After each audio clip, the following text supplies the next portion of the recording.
This episode of Single Parent Socks is titled Things to Remember. I decided to uh, do my own version of Memorial Day because on Memorial Day we have a tendency to have cookouts and celebrate being with friends and family and remember the people that served our country in the military. My son is actually in the Army, and so this episode is going to be actually more dedicated to him in my own special way. One of the hardest adjustments that I've had to make since my son has been away and been in the Army was, what now?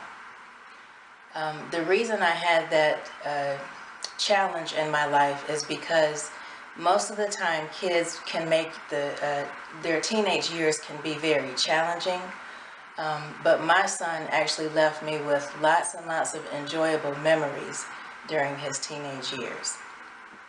We had some ups and downs just like everyone else does, but the majority of the time was very, very, very enjoyable. And that was one of the reasons it was so hard for me to have him be gone and not know, what to do.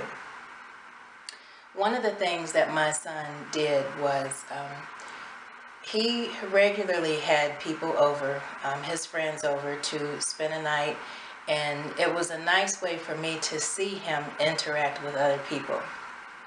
I'd go in my room and they'd be out in the TV room and they'd be talking and doing whatever they wanted. And it got to be a regular thing where his friends would come over. I'd make sure they had something to eat. I'd make sure that I gave him a tour and said, you can eat this and don't listen to him. If he tells you you can't eat it, I said you can eat it, so you go ahead and eat it.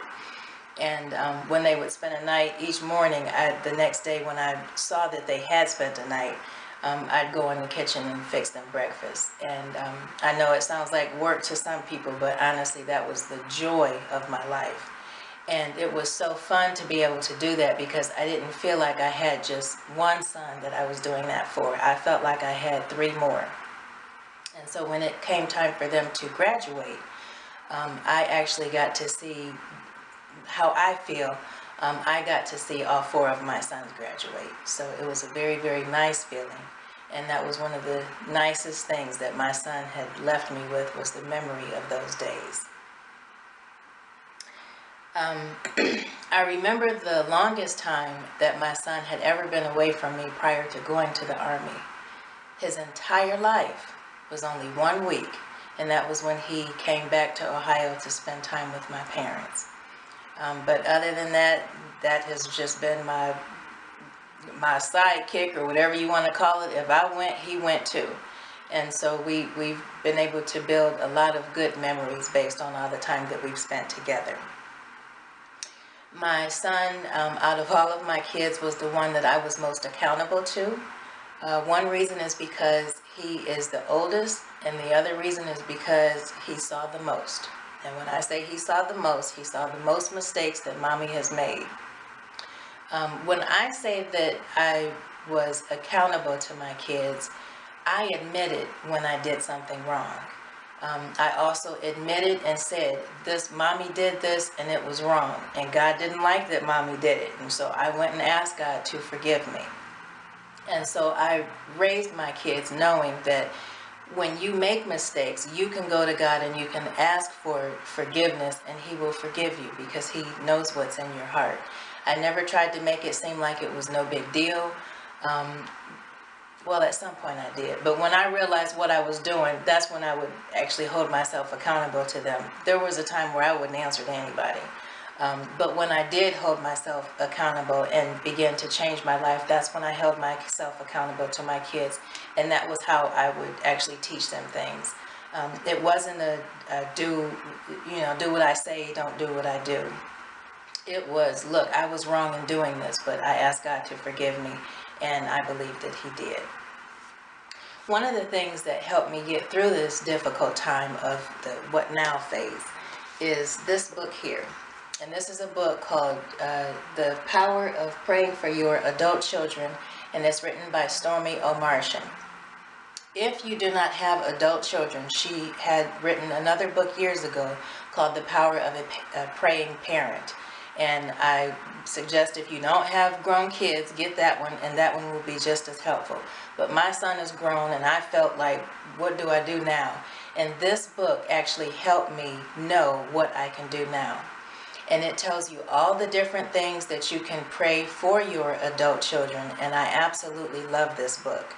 I am sad to say that this will not be a book I'm giving away because it has been too helpful for my life. But I did want to at least recommend it and say, you know, you might want to get yourself a copy if you feel like you need some help.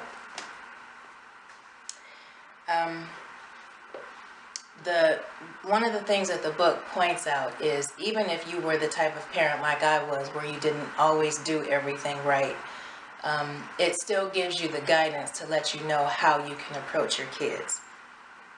So I have two encouraging scriptures that I want to read. The first one is Proverbs 22, verse 6. It says, "Train a child in the way he should go, and when he is old, he will not turn from it."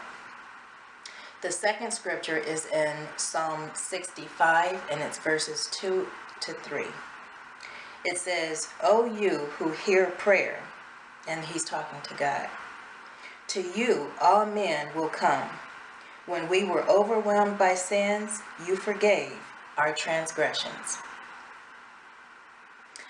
The last thing I want to say is if my son is watching, stay tuned, because if I'm successful at editing like I hope I am, I have a little thing I got from Chloe that she wants to share with you.